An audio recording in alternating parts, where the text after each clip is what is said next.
All 7 Ojibwe tribes in Minnesota and all 4 Dakota communities are all federally recognized.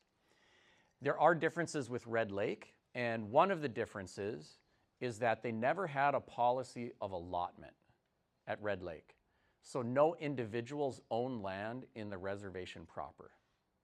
All of the land is held in trust for the benefit of all tribal members. So for the people who live there, you cannot put a mortgage on your property to build a house because you don't own that land. Yeah, you could mortgage anything you build or put on there if you can convince a bank who would have to come with a truck, you know, if they needed to repossess. So that has sometimes made it harder for them at Red Lake. But it has been a great blessing and benefit in many other ways. 87 miles of lakeshore around Red Lake, Upper and Lower Red Lake, undeveloped. Cleanest aquifer in the state of Minnesota. If you go to Leech Lake, natives own 4% of their own reservation. It's all white resorts and everything else lying on every pretty lake up there. So Red Lake's been able to keep their land base intact. That's one of the big differences.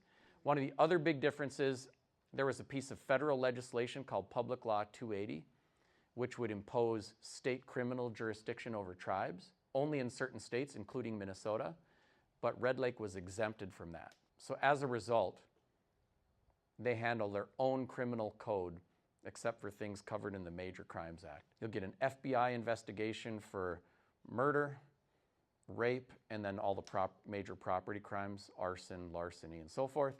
Everything else is just covered by tribal statute. If you went to Leech Lake, it would all be state law enforcement agencies because they're under Public Law 280. 2 reservations in the same state.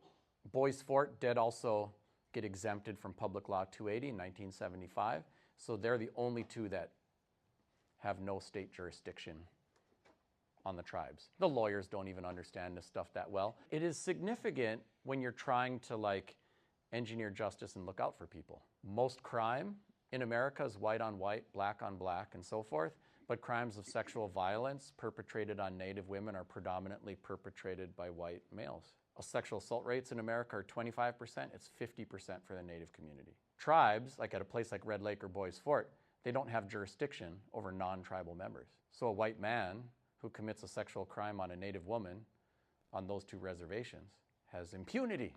So they passed legislation called the Violence Against Women Act, which was designed to address this jurisdictional loophole. And for many years, it was legislation that had to be re-upped by Congress. And then there were certain politicians who did not want to re-up it because they didn't want to strengthen tribal sovereignty, because pipelines or whatever. And so they're fighting against this thing, which is to protect women. Recently, we had a no sunset clause put on some of the VAWA legislation, but it needs to be strengthened and improved so that we can protect everybody. If you take a drive up at Red Lake, you know you're in a Native space, not just because it's only brown people. We had some dude, white trucker guy, cruising across the reservation, hit somebody in a hit and run, just kept cruising, and did it twice. Tribes caught him, impounded his vehicle.